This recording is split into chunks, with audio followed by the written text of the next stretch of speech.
Esse vídeo é uma continuação do vídeo anterior, onde eu detalho como funciona a etapa inicial de um projeto de arquitetura aqui no escritório. E essa série de vídeos está sendo destinada a você que está aí procurando serviços de arquitetura, mas está um pouco perdido aí nesse universo de etapas que eles possuem. Então, para entender esse vídeo aqui agora e seguir comigo nesse raciocínio, pausa, assiste o primeiro vídeo anterior, porque ele vai te dar informações importantes e valiosas para a gente seguir adiante, tá bom? Então vai lá e volta e vamos dar continuidade aqui no vídeo. Vem comigo!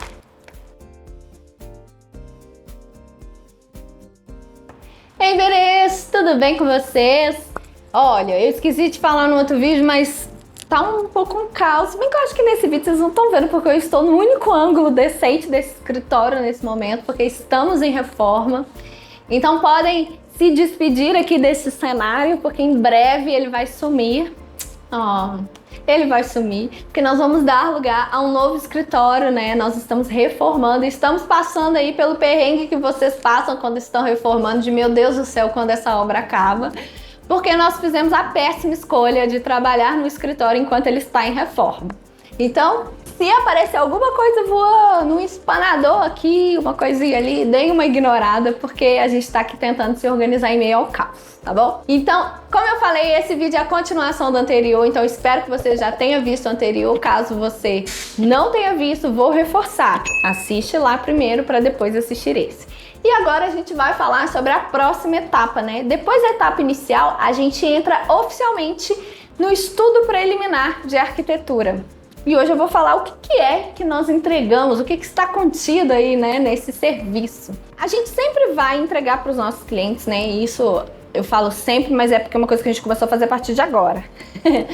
Um cronograma bonitinho das datas de reuniões, das entregas, de quando cada uma delas vai acontecer, quanto tempo esse cliente tem para dar uma devolutiva para a gente, o que acontece se ele atrasar essa devolutiva. Então a gente vai ter aí um mapinha com esse passo a passo, para direcionar mesmo a duração desse serviço, tá?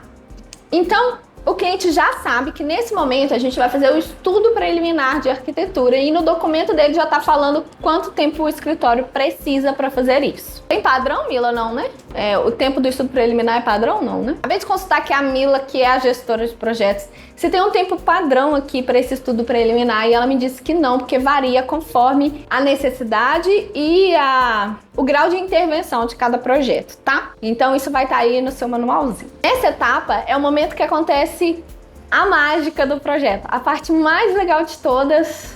Eu acho que todo vídeo eu vou falar que é a parte mais legal de todas, mas essa é realmente a parte mais legal de todas, porque é o momento que a gente batiza aquele projeto e dá o nome afetivo dele. Então tem toda uma cerimônia de apresentação do nome afetivo, qual o significado desse nome. E esse nome ele é sempre pensado com base na história de vida desses clientes, né? Eu vou colocar aqui alguns exemplos de nomes afetivos e seus significados que a gente já deu para alguns projetos. Porque é um momento que a gente conta para o cliente a própria história dele e dá um nome para aquilo, né? E aí esse nome fica sendo o nome daquele projeto. Então tem toda a cerimônia de apresentar esse nome afetivo, explicar o porquê e ver se o cliente gostou e se ele aprova. A gente nunca teve caso do cliente não aprovar um nome afetivo, mas caso isso aconteça, a gente faz um novo estudo do zero e traz uma nova proposta numa nova reunião. Mas é muito importante que aquele projeto ele tenha um nome próprio, porque assim a gente constrói o que o Hetzberger fala no livro dele, Lições de Arquitetura, a gente constrói o senso de pertencimento das pessoas com aquela edificação, com aquela reforma, o que for que está sendo feito ali. Isso faz com que as pessoas sejam mais responsáveis com o espaço, faz com que elas admirem mais, faz com que elas valorizem, cuidem mais daquele espaço e interajam mais, né? É muito gostoso ver esse senso de significado e afetividade sendo construído ali logo nessa primeira reunião. Então, esse é o momento de batizar e a partir desse momento, todos os arquivos, grupos, tudo que se refere àquele projeto é renomeado para o nome afetivo e a gente não se refere mais àquele projeto como o projeto do fulano e do ciclano, é o projeto afetivo tal. E isso é muito gostoso, assim. Por exemplo, a gente tem o exemplo dos nossos clientes do nosso cantinho, que toda vez que eles mandam mensagem pra gente, eles estão construindo a casinha deles, eles mandam assim, mais uma etapa do nosso cantinho. Eles se apropriaram mesmo daquele nome, sabe? Então é muito gostoso. É nessa etapa que a gente faz isso. O estudo preliminar é o momento em que o escritório começa a trabalhar no offline, né? Começa a trabalhar sem o cliente ali. Então esse é o momento em que nós vamos pegar tudo que foi levantado na etapa inicial, né? E colocar aquilo no papel. Então a gente vai começar a entender se aqueles estudos de layout que o cliente fez na etapa anterior, se eles se aplicam, como que a gente pode melhorar isso, né? Porque a nossa função não é somente fazer o que você quer fazer na sua casa, mas é te mostrar se o que você quer fazer é viável ou não. E muitas vezes vocês descobrem que não é viável. Não só pelo espaço, mas também pelo custo, né? E pela demanda financeira que vocês têm no momento. Então esse é o momento que a gente compila todas essas informações. Estudamos todo o layout, desenvolvemos os melhores layouts para aqueles ambientes, para a gente ter opções para te mostrar. E a partir disso nós geramos uma maquete, que é essa que o Lucas vai colocar aqui para a gente em algum lugar dessa tela. Essa é a maquete que nós mostramos nesse primeiro estudo.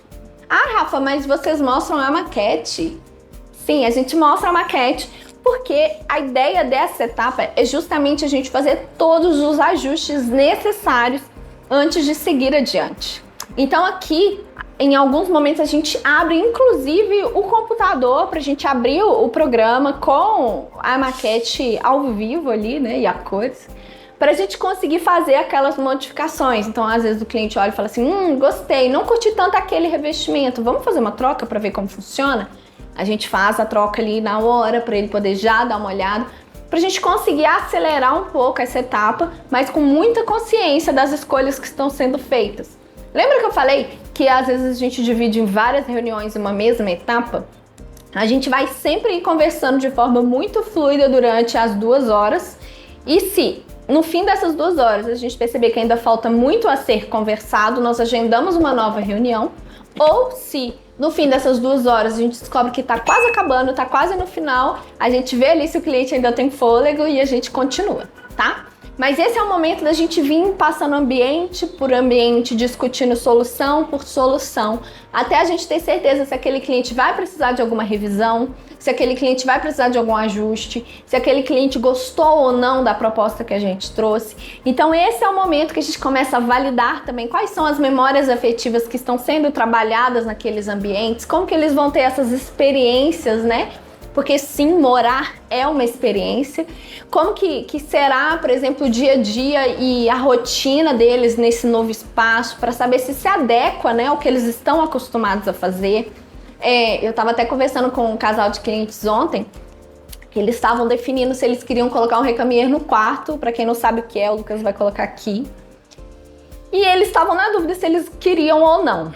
E aí eu falei assim, eu acho que vocês têm que analisar o hábito de vocês. Como que é o hábito de vocês? Vocês são do time que, depois que colocam a roupa limpa na cama, não gostam de sentar nela, a menos que tenham tomado banho e com roupa limpinha, mas que precisam de um lugar no quarto para se sentar, para colocar um sapato, enfim, cortar uma unha. Então o recamier é um bom lugar para isso, né? É importante que se tenha no quarto.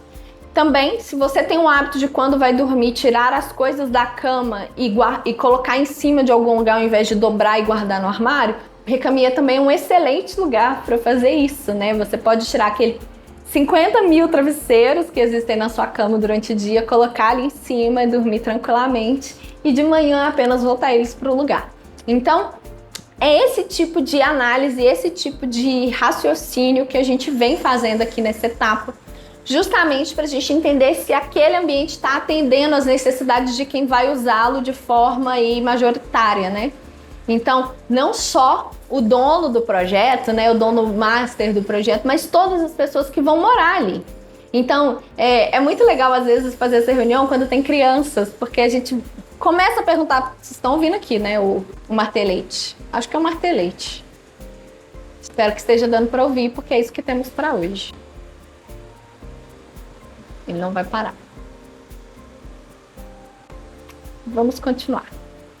Eu estava dizendo que é muito legal quando a gente faz essa reunião com crianças, porque é muito gostoso ouvir as crianças contando como que elas usam o ambiente, o que elas gostam de fazer, o que elas queriam ter no quarto delas. Porque é justamente para a gente ir construindo isso com eles e com os pais, né? Quais são as experiências que esses pais querem que essas crianças tenham? Quais são as facilidades, quais são os desafios que ele quer que essa criança tenha no próprio quarto, por exemplo, ou ao longo da casa. Então, a gente vem ajustando não só a estética do projeto de arquitetura, mas a funcionalidade dela para aquela família em específico, né?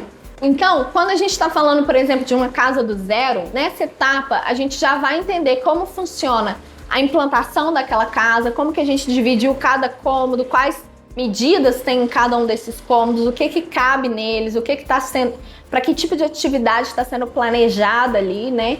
Como são os acessos para essa casa, tem escada, não tem escada, tem rampa, não tem rampa, o telhado como ficou, tem vaga para quantos carros, como que é a manobra daquele carro ali na garagem, se tem ou se não tem piscina, qual a profundidade dessa piscina, se tem um deck ou não, se tem árvores ou não. Então, tudo isso a gente vai apresentando para vocês. No caso de um projeto de reforma, a gente está falando quase que exclusivamente de interiores. Quando é uma casa muito grande, a gente pode separar a parte externa da parte interna, tá? Mas quando é uma casa menor ou um apartamento, a gente está falando ali quase que exclusivamente de interiores mesmo.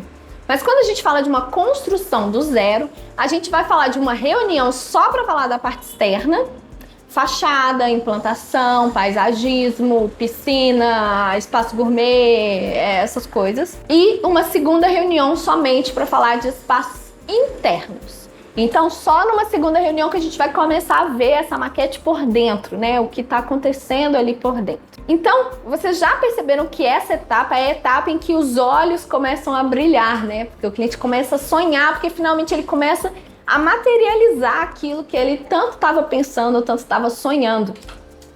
Então, essa é uma etapa muito boa, muito importante, porque é aqui que os sonhos começam a se tornar realidade. Nessa etapa também, a gente começa a validar as referências daquele cliente. Então, a gente sempre vai pedir para vocês referências daquilo que vocês gostam, né? Daquilo que vocês sonham, seja referência do Pinterest, do Google, YouTube, o que for. E aí, nesse momento, a gente mostra para vocês, olha, aquela referência que você mandou, a gente consegue aplicar ela dessa forma, com essa e essa variável. Veja se é isso mesmo que você tinha pensado, porque dessa forma a gente entende que vai atender super bem vocês. Então, a gente pega, por exemplo, e essa referência que ela não se aplica, ela não vai funcionar em nenhum ambiente por causa disso, disso e disso. Vamos discutir sobre isso para saber se você faz mesmo questão. Porque se você realmente fizer questão dessa referência, a gente vai precisar pensar em talvez um outro conceito de projeto, de ambiente. Então, esse é o momento para discutir o que se gosta e o que se não gosta em cima de um projeto já pré-concebido, né? Então, nesse projeto pré-concebido, vocês já enxergam tudo: materiais, eletrodomésticos, móveis, acabamentos, enfim. E aí a gente consegue passar um pente fino em ambiente por ambiente e registrar tudo na nossa ata do que vai ser modificado, do que foi aprovado e do que precisa ser refeito, tá? A gente não tem limites de revisões aqui no escritório, então a gente vai sempre adequar até que fique do jeito que você espera. E é claro que, se você for uma pessoa muito indecisa ou for uma pessoa que demora muito para pensar e tomar decisões, essas esperas de adequações, essas revisões, elas vão atrasando a entrega daquele projeto, tá? Então, se você tem pressa para construir, tenha muita certeza do que você quer, mas se você não está com pressa, tá tudo bem. O projeto vai demorar o tempo que ele precisar levar, justamente para a gente conseguir dar o seu tempo aí de pensar e refletir sobre o que você quer ou não. Tá, depois que a gente aprova aqui o estudo preliminar, que ele já tá assim redondinho, do jeitinho que vocês queriam, é o momento em que a gente começa a colocar o pé no chão e ver de fato quanto cada uma dessas decisões está custando. Quanto está custando para reformar de fato, quanto está custando para construir de fato. Desde o custo do rejunte até o custo do telhado, né? Como que isso está funcionando, mão de obra, material, equipamento. Como que seria o pagamento disso tudo? Será que isso cabe no meu bolso? Será que eu vou precisar de um financiamento? Será que eu consigo pagar mensalmente ou eu vou precisar de um aporte financeiro maior para pagar de uma vez? Como será que isso vai se desenvolver? E será que eu dou conta ou não de realizar esse sonho do jeito que eu estou pensando? Essas questões nós vamos responder no próximo vídeo, porque nós vamos falar da próxima etapa, que é o estudo de viabilidade financeira. A gente já fez um vídeo no canal falando um pouquinho sobre ele, mas nesse próximo vídeo eu vou detalhar como ele funciona, como nós apresentamos e quais as funcionalidades que ele te oferece, tá bom? Então fica comigo aqui nessa série, esse é apenas o segundo vídeo, teremos mais. Um beijo, espero que esse vídeo tenha te ajudado. Envia aí para aquele seu amigo que assistiu o primeiro vídeo, para ele continuar aqui nessa série com a gente. Se você não é inscrito, se inscreve no nosso canal e a gente se vê por aí. Um beijo, tchau, com Deus!